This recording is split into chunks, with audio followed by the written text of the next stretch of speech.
आइए बेटा और देखते हैं एक कमाल की एक legendary problem of combination end of capacitance. बहुत ही कमाल का आपको सर्किट दे रखा है। देखिए आपको क्या दिया है, आपको एक क्यूब गिवन है। क्या गिवन है? आपको एक क्यूब गिवन है। मैं आपको पूरा का पूरा आइडिया देता हूँ क्वेश्चन का, आप क्वेश्चन पढ़ सकते हैं। आपको बढ़िया से एक क्यूब गिवन है, कुछ ऐसा, ठीक है, ऐसा। और इसमें आपको ये ऐसा कुछ दे रखा है,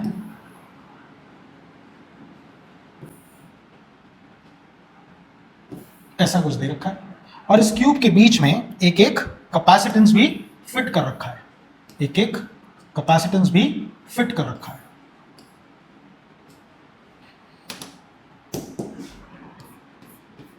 ये एक है सी, ये भी है सी, ये भी है सी, ये भी है सी, ये भी है सी, ये भी है सी, ये भी है सी, C, C and C and lastly सी।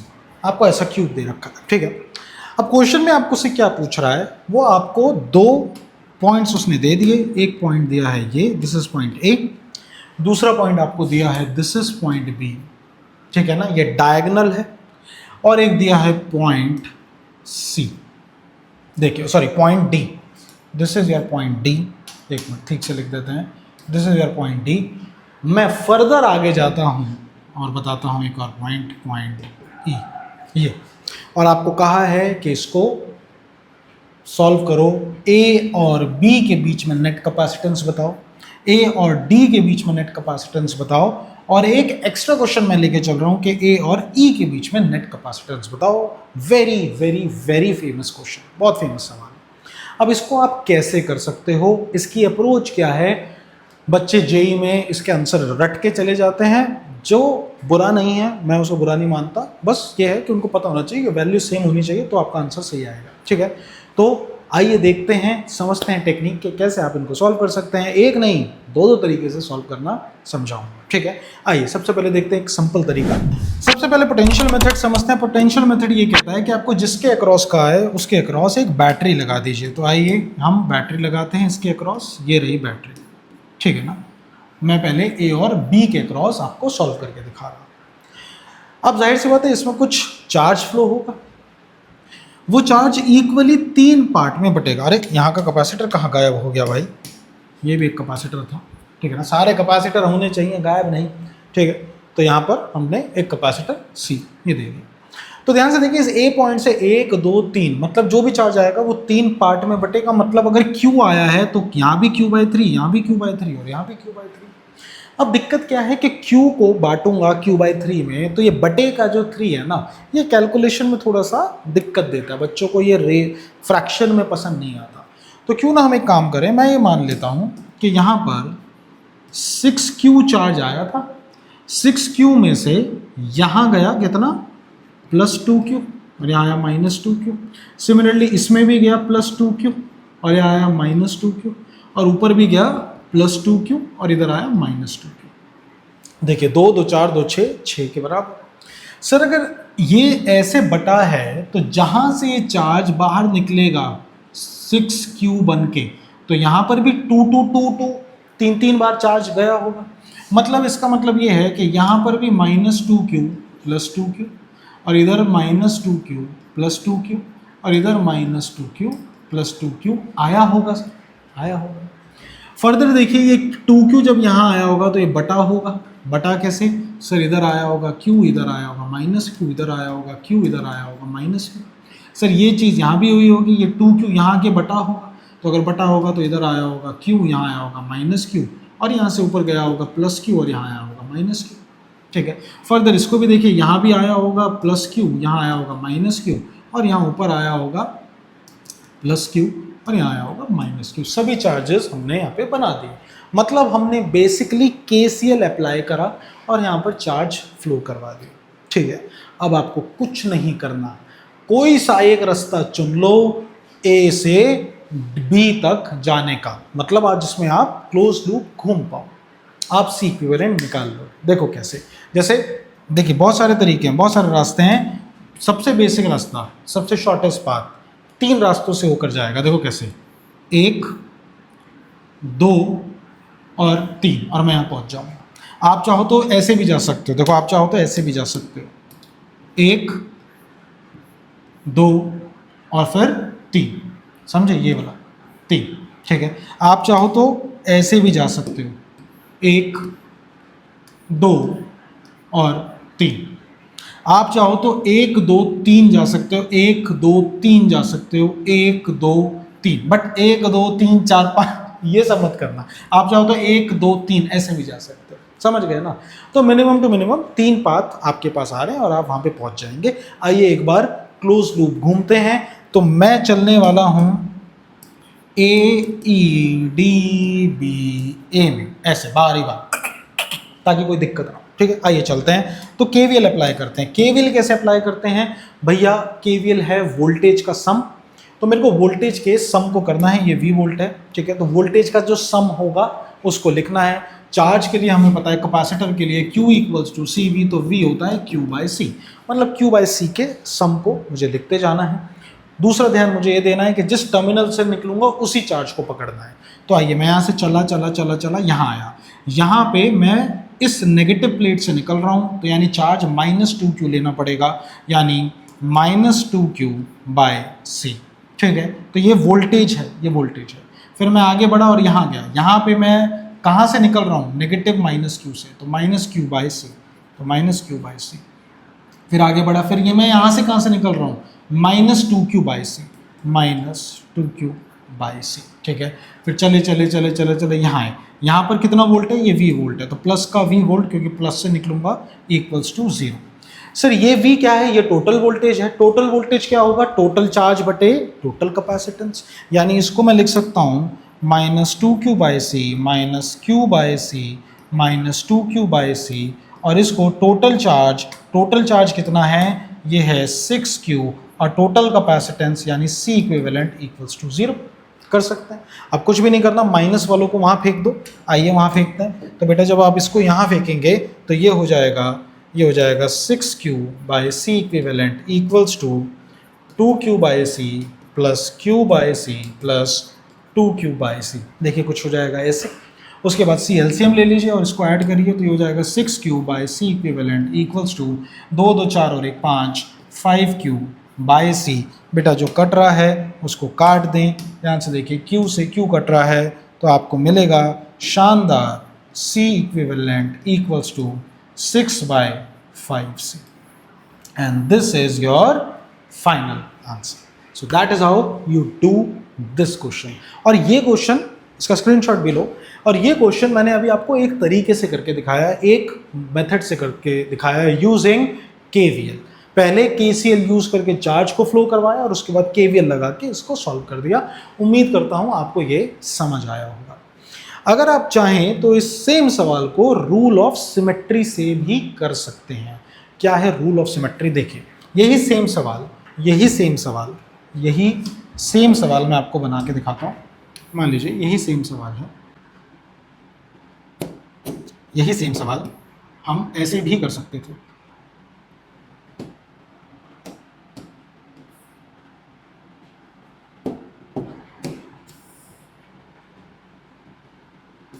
ये हमने फिगर बना ली है, ठीक है, और हमारे पास बीच में कहीं ना कहीं इन्होंने कैपेसिटर डाल के दे रखे हैं, ठीक है। कैपेसिटर को एक बार बना लीजिए। तो मेरे पास C C C C C C C C C C C सारे कैपेसिटर बना लिए।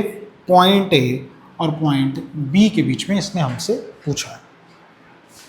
अब या तो आप इस सवाल को जैसे मैंने पहले करवाया था, आप इस तरीके से सॉल्व कर सकते हैं, 6/5 से आपका आंसर आ जाएगा, या फिर आप इसमें सिमेट्रिकल एनालिसिस भी कर सकते हैं। ध्यान से देखिए, अगर आप इसमें ध्यान से देखें तो चार्ज यहाँ पर आएगा और ये बटने वाला है। अरे एक सी ये भी है भाई, ये बच गया था, ठीक है ना। अगर आप ध्यान से सिमेट्री देखें तो आप बोल सकते हैं कि अगर ये जो टर्मिनल, मान लो अगर ये टर्मिनल पे एक्स पोटेंशियल है, तो ये टर्मिनल पे भी एक्स पोटेंशियल होगा, क्योंकि देखो सिमेट्री है। इसके आगे भी देखो ऐसे 1 2 कनेक्टेड है, फिर इसके आगे भी 1 2 कनेक्टेड है। सर उसके हिसाब से तो फिर इस टर्मिनल पे भी एक्स पोटेंशियल होगा, हाँ या ना? देखो सेम कॉम्बिनेशन ऑफ कैपेसिटर यहाँ सी सी सी, तो जितना टर्मिनल यहाँ पोटेंशियल बनेगा उतना ही पोटेंशियल यहाँ बनेगा, उतना ही पोटेंशियल यहाँ बनेगा। और अगर ये बात सच है तो इसका मतलब यहाँ जितना पोटेंशियल बनेगा, let's say this is why, उतना ही पोटेंशियल इसके यहाँ बनेगा और उतना ही इसके यहाँ इधर बनेगा। ठीक है, ये रूल ऑफ सिमेट्री से हमने यहाँ पर अप्लाई करा है। अब मुझसे पूछा है ए और बी के बीच में, अब मुझे कुछ नहीं करना, ए और बी के बीच में पूछा है तो मैंने ले लिया एक पॉइंट ए और दूसरा पॉइंट बी, ये मैंने ले लिया है। और अब कुछ भी नहीं, अब ए और बी के बीच में मैं बनाना स्टार्ट करता हूँ। मेरे पास बीच में एक्स भी है और मेरे पास बीच में वाई भी है। आइए इसको बनाते हैं और बनाते चलेंगे साथ साथ और काटते भी चलेंगे। आइए, तो पहले ए और एक्स के बीच में, ए और एक्स के बीच में और ए और एक्स के बीच में 3 है, यानी ए और एक्स के बीच में मैं 3C बना देता हूँ। ये देखिए 3C मतलब चेक चेक चेक। ठीक है, उसके बाद देखिए x और y के बीच में एक, x और y के बीच में 2। आइए एक एक करके बनाते हैं। x और y के बीच में एक, फिर x और y के बीच में एक और, तो ये हो गया x और y और ये हो गया x और y। फिर x और y के बीच में एक और है, तो यानी इसको एक और बनाइए, एक और, यानी ये भी हो गया। फिर x और y के बीच में एक और है, तो x और y के बीच में एक और बनाइए, यानी ये भी हो गया। फिर I think that is enough. फिर देखिए x और y के बीच में एक और सी है, तो x और y के बीच में एक और सी है, ये भी हो गया। और कोई बचा है क्या? फिर ये भी बचा x और y, तो इसको भी बना दीजिए। तो आइए इसको भी बना दीजिए। बाप रे, बिल्डिंग बन गई भाई, 1 2 3 4 5 6 बन गए x और y के बीच में। उसके बाद देखिए y और b के बीच में एक, तो y और b के बीच में एक, चेक। y और b के बीच में एक और एक, चेक। और कौन सा है? बस हो गया। और y और आई थिंक हो गया, मेरे ख्याल से सारे हो गए। बस एक बचा है x और y के बीच में, x और y भी हो गया। आई थिंक सारे हो गए, सारे हो गए। कितने हो गए? 1 2 3 4 5 6 7 8 9 10 11 11, यहाँ 12 हैं। अच्छा ये ऊपर वाला नहीं हुआ, y और b के बीच में एक और c, y और b के बीच में एक और c। अब ये हो गया, ठीक है ना? अब ये 12 हो गए, ये भी 12 है, 4 5 6 7 8 9 10 11 12, पूरा हो गया। अब इसको सिंपली सॉल्व करिए। देखिए ये क्या है, ये तीनों पैरेलल में, मतलब इसको सॉल्व करेंगे तो 3C। ये भी पैरेलल में, तो 1 2 3 4 5 6 मतलब 6C। इसको सॉल्व करेंगे तो 3C। मतलब आप मोटा मोटा इसको ऐसे बोल सकते हैं कि A और B के बीच में 3C plus 6C plus 3C है। ठीक है, 3C सीरीज में इसको सॉल्व करेंगे तो ये आंसर कितना आ जाएगा? 3/2। ये रहने दो, 3 और 6 को पकड़ लो, 3 6 18 और 6 + 3 9 यानी 2, यानी इसको सॉल्व करोगे तो आंसर 2 आएगा, यानी 3C और ये 2C। 3C और 2C को सॉल्व करेंगे तो इसका आंसर आएगा 5C। तो A और B के बीच में जो आया वो आया 5C। तो C इक्विवेलेंट इज 5C। कुछ छूटा तो नहीं ना भाई? 1 2, अरे यार एक ऊपर वाला और छूट गया, YB एक और छूटा हुआ यार, सॉरी, कैलकुलेशन में मिस्टेक। Y और B के बीच में भी C। अब ठीक है ना? 1 2 3 4 5 6 7 8 9 10 11, ठीक है ना? 1 2 3 4 5 6 7 8 9 10 11 12 हैं। एक मिनट, क्या गलती होगी भाई? CAB 3C 6C 3C 3 6 3 और 6 2, अरे माफ़ी, 3 और 2 भैया, ये गलत कर रखा है यार, मेरे को भी लगा क्या गलती होगी, माफ़ी चाहेंगे। तो ये A और इसको सॉल्व करेंगे तो बेटा इसको कैसे सॉल्व करेंगे? ये सीरीज़ में है तो ऊपर मल्टीप्लाई नीचे ऐड, तो CAB विल बी 3 दूनी 6C² और 3 और 2 5C। मैं भी कह रहा कि कहाँ गलती हो गई, 6/5C, ठीक है ना? तो प्रीवियसली अगर आप देखेंगे तो प्रीवियसली भी हमारा आंसर 6/5C था इस तरीके से, और यहाँ भी 6/5 सी। पता क्या है, मेरी क्लास में ना हमारा कॉम्बिनेशन ऑफ रेजिस्टेंस चल रहा है, तो उसकी वजह से थोड़ा सा रेजिस्टेंस और कैपेसिटेंस के साथ मिक्सअप हो जाता है। एनीवेज समझ आना चाहिए, तो ये भी एक बढ़िया सा तरीका है, ठीक है ना। आइए आगे बढ़ते हैं और अब देखते हैं कि व्हाट इफ ए और बी के बीच में ना पूछ के ए और वाई के बीच में पूछता, ठीक है। तो आइए फिर से देखते हैं एक और सवाल, बढ़िया सवाल। व्हाट इफ अगर वो इस सवाल को कुछ ऐसा देते हैं। आइए फटाफट फिगर बनाते हैं और देखते हैं कि ये सवाल आप कैसे कर सकते हो। अब हमारे पास सवाल ध्यान से देखिए, हमारे पास सेम है, बिल्कुल सेम एक क्यूब दे रखा है हमारे पास, और ये सेम क्यूब जो है इसमें सेम कैपेसिटर है, बढ़िया से इसमें कैपेसिटर है। So this is C, this is also C, this is also C, this is also C, C C C C C C and C and C. लेकिन अब उसने हमको दे दिया यहाँ से यहाँ ए और डी, ये डायगोनल दे दिया कि इसमें बताओ, तो इसको कैसे हम सॉल्व करेंगे। तो आइए इसको कैसे सॉल्व करते हैं। आइए इसके लिए एक एनालिसिस देखते हैं कि हम कैसे कर सकते हैं। बड़ा आसान तरीके से हम इसको सॉल्व कर सकते हैं। देखिए कैसे, इस पर ध्यान दीजिए। अगर मैं इसमें एक बैटरी लगाऊं, यहाँ पे बैटरी लगाऊं, तो बैटरी में से कुछ चार्ज है बेटा जो निकलेगा। हाँ सर निकलेगा।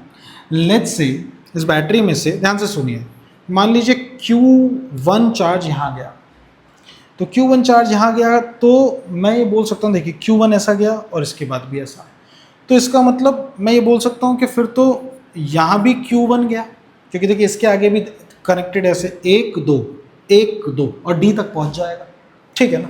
तो Q1 चार्ज गया यहाँ Q1 और यहाँ Q1 ऐसे गया। सर ऊपर तो सर Q1 नहीं जाएगा, क्यों नहीं जाएगा? क्योंकि सर इसके पास तो बहुत अजीबोगरीब कॉम्बिनेशन है, मतलब यहाँ कुछ चार्ज Q2 गया और वो Q2 आगे जाके फैला, ठीक है। Q2 आगे गया और आगे जाके ये फैला बढ़िया से। मान लीजिए इस Q2 का एक पार्ट, ये Q2 आगे जाके डिवाइड हुआ, लेट्स से Q2 आगे जाके डिवाइड हुआ Q3 Q4 में, फिर ये आगे पहुँच के ये कहीं इधर आया, ये Q3 यहाँ आया, तो ये Q3 फिर यहाँ से यहाँ गया, यहाँ से Q4 आया, Q4 Q3 दोबारा मिलके बना Q2 और ये Q2 यहाँ वापस आ गया। अगर आप इसको ध्यान से देखें तो आप ये नोटिस करेंगे कि जो ये वाली ब्रांच है, ये वाली Q1 यहाँ से सीधा यहाँ आया, मतलब यहाँ से लेके यहाँ तक ये है ही नहीं। सिमिलरली Q1 यहाँ से गुजरता हुआ ऐसा चला गया, मतलब ना तो यहाँ से कोई चार्ज ऊपर गया, ना यहाँ से ऊपर से कोई नीचे आया, मतलब ये भी ब्रांच है ही नहीं। तो अगर ये ब्रांच नहीं है तो ये पूरा का पूरा सर्किट डायग्राम बेटा कुछ ऐसा है।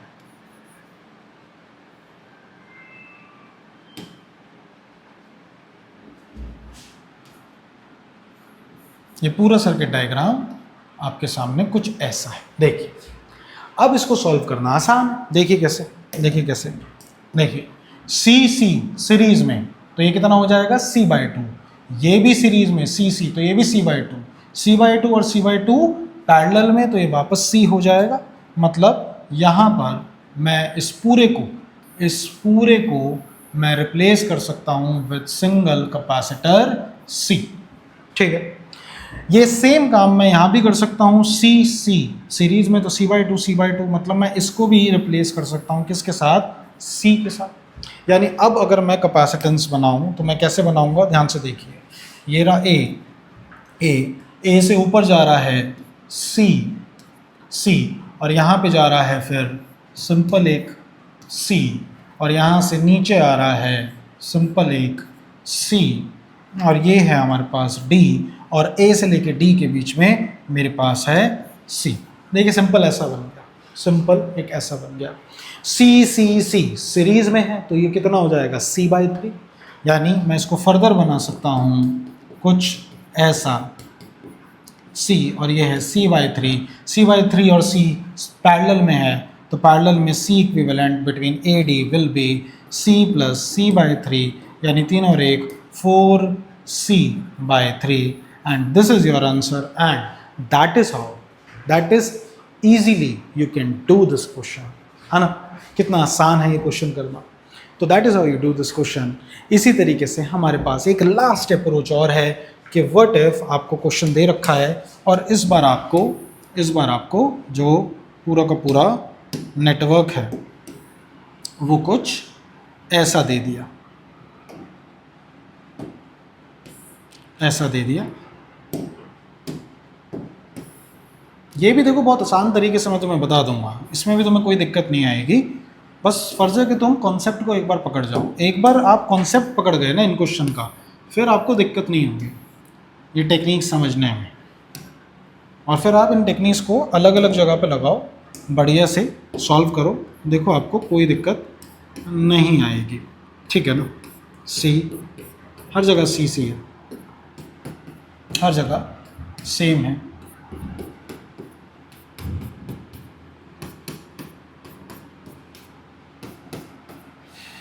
ठीक है, सब जगह बन गया है। ठीक है, लेकिन इस बार आपको जो नोड है बेटा वो ये दे दिया, ये face same side A B ऐसा। अब इसको कैसे करो, और भी आसान है। रूल ऑफ सिमेट्री देखो, यहाँ देखो, यहाँ देखो। अगर ध्यान से देखो, अरे एक सी रह गया भाई, एक सी रह गया। ध्यान से देखो, अगर मैं आपको ये वाली साइड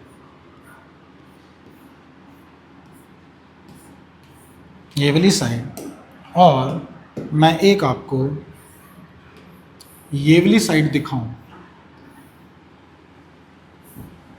ये दोनों फेसेस देखो तो ये बिल्कुल सिमेट्री पे नहीं लग रहे, ऐसे ऐसे फेस सिमेट्री पे ऐसे। इसका मतलब ध्यान से देखिए, अगर मान लीजिए ये x समझिए और ये y, तो इसका मतलब ये भी x और ये भी y। ठीक है, ये x ये y तो ये भी x ये भी y, बिल्कुल सिंपल। ठीक है, इसका मतलब ये क्या, इसको p कर लो, इसको q कर लो, बन गया सिंपल। अब आओ इसके बेसिस पे हम c इक्विवेलेंट बनाते हैं। मेरे को चाहिए a और b और मेरे पास बीच में x y है और p और q भी है। आइए इसके बेसिस पे हम बनाते हैं। तो आइए देखते हैं। तो पहले a से लेके x तक आइए बनाते जाते हैं और इसको फिर मिटाएंगे भी। फिर x के बाद हमारे पास p है, p के बाद हमारे पास q है और q के बाद हमारे पास y है और फिर b है। ऐसा कुछ बन गया। तो आइए इसमें हम इसको लगाते हैं और बनाते हैं। a से लेके x के बीच में c, फिर a से लेके x के बीच में एक और c, यानी चेक चेक, और दैट्स इट। फिर x से लेके p के बीच में एक c, x से लेके p के बीच में एक c, चेक। x से लेके y के बीच में एक c, x से लेके y के बीच में एक और c, तो x से लेके y, ये भी चेक। तो 1 2 3 4 बना लिए हमने, और यहाँ भी चेक कितने हैं, 1 2 3 4। ठीक है, फिर p और q के बीच में c, p और q के बीच में c, चेक। उसके बाद y और q के बीच में एक और c, y और q के बीच में एक और c, चेक। फिर उसके बाद y और b के बीच में एक और c, y और b के बीच में एक और c, चेक। फिर y के और b के बीच में एक और c, तो इसको भी चेक करो, चेक, और दैट्स इट। फिर q और y के बीच में एक c, q और y के बीच में एक और c, तो q और y कहाँ गया, कहाँ गया q और y, ये भी चेक। सारे हो गए 1 2 3 4। अच्छा ये बचे हैं x और y के बीच में एक c, x और y के बीच में, x और y के बीच में एक और c, तो x और y के बीच में एक और c। और कौन सा बचा, x और y के बीच में एक c और है, तो इसको भी चेक करेंगे। नहीं ये तो चेक हो चुका है ऑलरेडी। p और x के बीच में एक और c है, p और x के बीच में एक और c है, ये हो गया, तो ये भी चेक हो गया। ठीक है, और a और b के बीच में एक और c और a और b के बीच में एक और c। कितने हो गए टोटल, 2 2 4 5 6 7 8 9 10 11 12, 1 2 3 4 5 6 7 8 9 10 11 12, यहाँ भी 12 यहाँ भी 12, पूरा आपने ये सर्किट बेटा बना लिया। ये इंपॉर्टेंट है। अभी ये कॉम्प्लेक्स लग रहा है लेकिन ये बहुत आसान हो गया है, ये बहुत आसान हो गया है। देखो कैसे, देखो कैसे, जो जो आपको इसमें दिख रहा है इजीली उसको सॉल्व करो। सी और सी पैरेलल में, मतलब ये है 2c, ये भी है 2c, ये भी है 2c, ये भी है 2c, इन दोनों को सॉल्व करा तो ये भी है 2c और ये तो रहेगा c, बाकी ये भी c है, ये भी c है, ये भी, ये तो हो गया 2c, ये 2c। अब इसको दोबारा बनाते हैं। देखिए ये रहा a से आगे 2c, फिर उसके आगे c को सॉल्व करा यानी फिर से 2c, बनाते जाओ, नोड हटाते जाओ, फिर उसके बाद आगे चले तो आगे चलो तो c, फिर आगे चले तो 2c, फिर आगे चले तो फिर से 2c और यहाँ आ गया b। ठीक है, फिर यहाँ से चले थे तो ये था पॉइंट x, ये था पॉइंट p, ये था पॉइंट q, ये था पॉइंट y और वो था b। फिर x और y के बीच में c यानी 2c, x और y के बीच में 2c, तो ये भी चेक, और a और b के बीच में एक और c, एक और b बीच में एक और c, तो ये भी चेक, ये भी चेक, सारे हमने यहाँ पे कर दिए चेक। ठीक है ना, ये दोनों हो गए 2c, ये दोनों हो गए 2c, फिर ये हो गया c, ये दोनों भी हो गए 2c, ये दोनों भी हो गए 2c, फिर ये दोनों हो गए 2c और ये बाहर वाला हो गया c। तो देखिए कितना आसान हो गया, कितना आसान हो गया, क्या बात समझे। अब उसके बाद देखो 2c c 2c, ये कैसे हैं, ये सीरीज में है, तो इसको कैसे सॉल्व करेंगे, सीरीज में है तो ये सिंपल एलसीएम लेके सॉल्व होगा, मतलब 1/r इक्विवेलेंट वाले तरीके से, c इक्विवेलेंट वाले तरीके से। आइए बेटा इसको भी सॉल्व करते हैं। देखिए इस सर्किट को और फर्दर सॉल्व करते हैं, और फर्दर सॉल्व करते हैं, तो ये क्या बनेगा, आइए देखते हैं। देखिए अब ये तीन सीरीज में है, तो 2c और 2c को सॉल्व करूंगा तो आएगा c, और c को सॉल्व, देखो पहले इनको सॉल्व करूंगा तो आएगा c, और c को सॉल्व करूंगा तो आएगा c/2, मतलब इन सबको सॉल्व करके आएगा c/2। तो अब 2c, c/2 और 2c सीरीज में, इन 2c और 2c को भी सॉल्व करूंगा तो आंसर, मतलब इन दोनों को भी सॉल्व करूंगा तो आंसर आएगा c। क्या आप ये बात समझे, इसको सॉल्व करा तो c/2 इस 2c के साथ है, इस 2c के साथ है, या एक सेकेंड, ऐसे नहीं ऐसे नहीं ऐसे नहीं, एक मिनट, इसको सॉल्व करा तो ये आया c/2। अब ये c/2 और ये कितना है 2c, और उसके बाद ये 2c लगे, तो आइए इसको एक साथ सॉल्व करते हैं। ठीक है, एक साथ करते हैं। देखिए पहले बनाया a के बाद लगा है 2c के आगे देखिए यहाँ से लेके यहाँ तक c/2 यानी c/2, फिर c/2 से आगे लेके 2c और ये आ गया b। ठीक है ना, अब यहाँ था y और यहाँ था x, ऐसा आ गया, और x और y के बीच में 2c, x और y के बीच में 2c, और a और b के बीच में c, a और b के बीच में c। ये बन गया कुछ सिंपली ऐसा। अब ध्यान से देखिए c/2 और 2c पैरेलल में है तो इसे सिंपली ऐड करो, तो 2c प्लस आधा c यानी 2.5c, तो 2.5c, और समझ गया ना ये कैसे कहा, ये बन गया 2.5c। अब 2.5c और 2c सीरीज में है बेटा, इन दोनों को सॉल्व करोगे तो c आएगा, मैं पहले ही सॉल्व कर रहा था बट मैंने यहाँ कर दिया, तो ये आएगा c, यानी c और 2.5c किस में है, सीरीज में। इसको सॉल्व करोगे तो 2.5c और इन दोनों को सॉल्व करोगे तो c, तो c और 2.5c सीरीज में है, मतलब यहाँ से फर्दर आओगे तो ये सर्किट कैसा, पहले हम ऐसे आए फिर हम ऐसे गए, अब इसको फर्दर सॉल्व कर रहे हैं, तो a से लेके ध्यान से देखो मेरे पास बचेगा c और 2.5c और 2.5c और ये आया c। ठीक है ना, ऐसा आया। अब 2.5c और c सीरीज में है तो इसको सॉल्व करते हैं, तो c इक्विवेलेंट ये आ जाएगा 2.5c और c, तो ये हो जाएगा 2.5c² और 2.5 प्लस 1 यानी 3.5c, c से स्क्वायर गया तो 2.5 बटे 35c यानी 5 पंजे 35, 5 7 35, 5/7c, मतलब इसको सॉल्व करा तो आया 5/7c, और नीचे पैरेलल में c, यानी final answer c equivalent will be 5/7c plus c, यानी 7 और 5 कितना 13c बटे 7।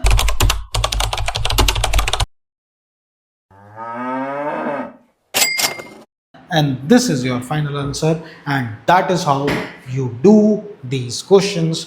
और इसी के साथ हमारी ये क्वेश्चन सीरीज कैपेसिटेंस की होती है समाप्त। Next chapter current electricity is already on, उसकी भी डेडिकेटेड वीडियो आ रही है, उसको देखो। और ये सारी टेक्निक्स आप लगा सकते हो करंट इलेक्ट्रिसिटी के कॉम्बिनेशन ऑफ कैपेसिटेंस में से। अच्छा लगा वीडियो तो चैनल को लाइक शेयर और सब्सक्राइब करो और अपने दोस्तों तक ये सारी वीडियोस पहुंचाओ। मिलते हैं अगली वीडियो में, बाय बाय।